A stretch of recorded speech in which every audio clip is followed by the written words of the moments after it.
سینے سے لگایا، گھر میں آئے اور آنے کے بعد ایک مرتبہ زوجہ نے پوچھا مومنہ نے کہ حبیب کیا وجہ ہے، پریشان نظر آتے ہیں؟ تو کہا بی بی خط آیا ہے میرے آقا اور مولا حسین کا۔ کہا کیا لکھا ہے؟ کہا مدد کے لیے بلایا ہے، زینب ام کلثوم سکینہ اور رقیہ نرمۂ ادا میں گھری ہوئی ہے۔ کہا حبیب کیا ارادہ ہے، کیا چاہتے ہو؟ کہا مجھے تو تمہارا خیال آتا ہے۔ عزیزان گرامی مومنات تھی، ایک مرتبہ جوش آیا اور کھڑی ہو گئی اور کہا اے حبیب نواز رسول اللہ، بچپن کا یار تمہیں بلاتا ہے اور تمہیں میری فکر ہے۔ اگر تمہیں نہیں جانا تو میں اسی وقت جنگ کے لیے اور حسین کی مدد کے لیے چلی جاؤں گی۔ عزیزان گرامی دعائیں دی بیوی کو، باہر نکلے۔ لکھنے والے ملتے ہیں کہ مسلم ابن اوسجہ جو کہ جناب حبیب کے رشتہ دار تھے، کزن لگتے تھے، بھائی تھے رشتوں کے، مسلم ابن اوسجہ ملے، ان سے بھی خبر کو پہنچایا۔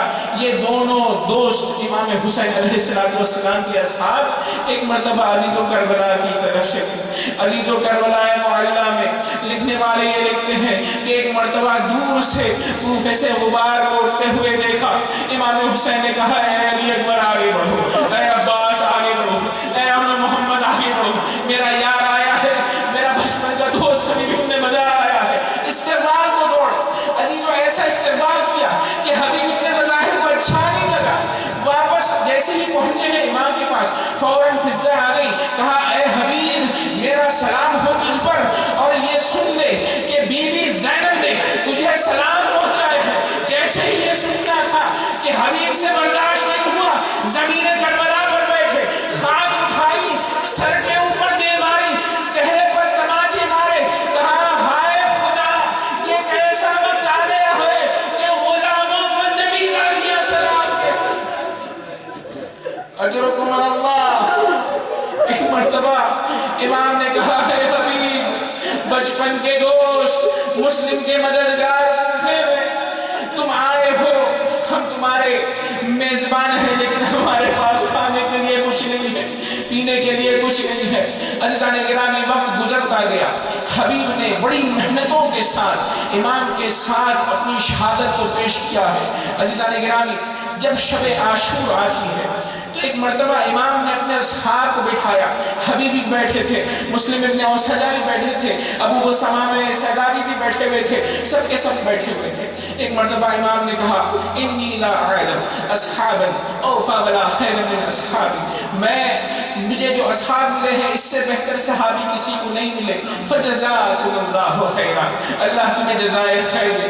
پھر ایک مرتبہ امام نے کہا کہ اے دوستو یہ میرے خون کے پیاسے ہیں، جو جانا چاہتا ہے تاریکی سے استفادہ کرے اور چلا جائے۔